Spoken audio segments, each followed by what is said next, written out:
In this daily drop, we're going to talk about whether or not a light like the Luxli Cello can be used as a key light source in an environment like this. So let's go.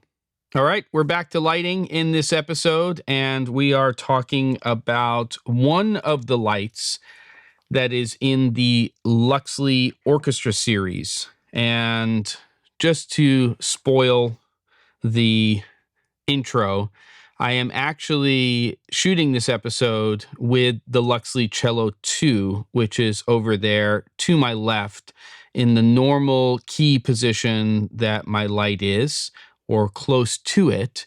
And this is the light source. So this is the original cello, and that's the Cello 2. And I'll talk a little bit about what the main difference is between the two lights.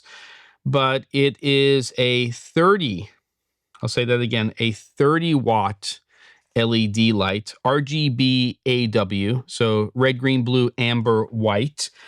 And it is part of the brainchild of Riff Labs, which is also behind now Kelvin. So this line, the orchestra series, has a lot of different lights. They have this, the cello, they have the viola, they have larger lights like the timpani. They're pretty cool. Much more plastic than the Kelvin lights. They're definitely aimed at and geared at a different audience, and they've been out for a while. But this cello light is kind of unique because it has a lot of surface area and it has a lot of output for a small sized LED like this. Now, this is a very different light than something like the Zhiyun Molis X100. This is a COB light, bicolor, has a lot of output, a lot more output than this. But this is RGB AW.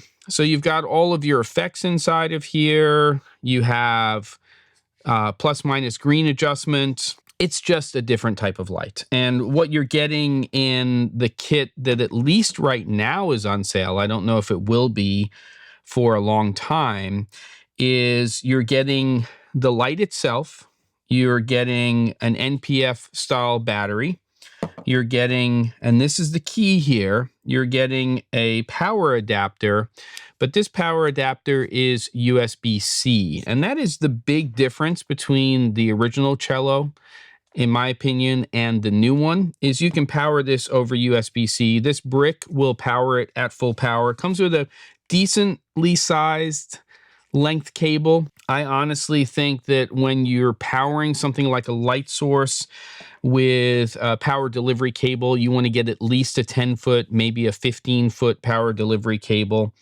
And this particular kit that's on sale right now also comes with barn doors and a diffusion panel. And these are part of the new accessories that came out when the Cello 2 came out, but they are backwards compatible. So you'll see here, this is the original cello, and boom, there's the diffusion panel being attached to it.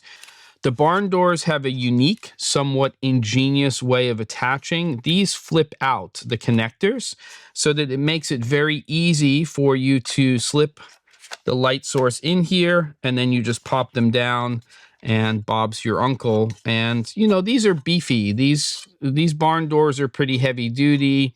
Like most barn doors, there's a couple of little light leak areas, so you might need to use a little bit of gaffer's tape or maybe a little bit of black wrap there if you're getting some light leak on one side or the other. The sides are pretty tight overall, but the back on the top and the bottom might have a little bit of light that spills out. So you can power it off of USB-C. Again, this is the older version, so this just had micro USB, which doesn't actually power it, but you add the NPF style battery, you can power it off of this. If you then plug in USB-C into the Cello 2, it's going to power the unit and it's also going to charge the battery. Beautiful. But if you want to, you can just get a standard power adapter and you can plug that in. You just have to make sure that it matches the voltage that you need for this unit and the barrel connector is correct. Honestly, because it comes with all of this stuff, it also comes with a decent ball head. I don't think you're probably going to power the Cello 2 that way. And Other than that, I mean, it's really those accessories. So for at least the sale that's going on right now, you do get the diffusion panel, you do get the barn doors, well under $300 US, and I think that's a pretty great value. Now, as I'm using this as a key light right now, the setup is, again, almost identical to my regular setup. I'm bouncing it off of that sound blanket, some beadboard over there, and I'm just getting enough exposure at 100% on the unit.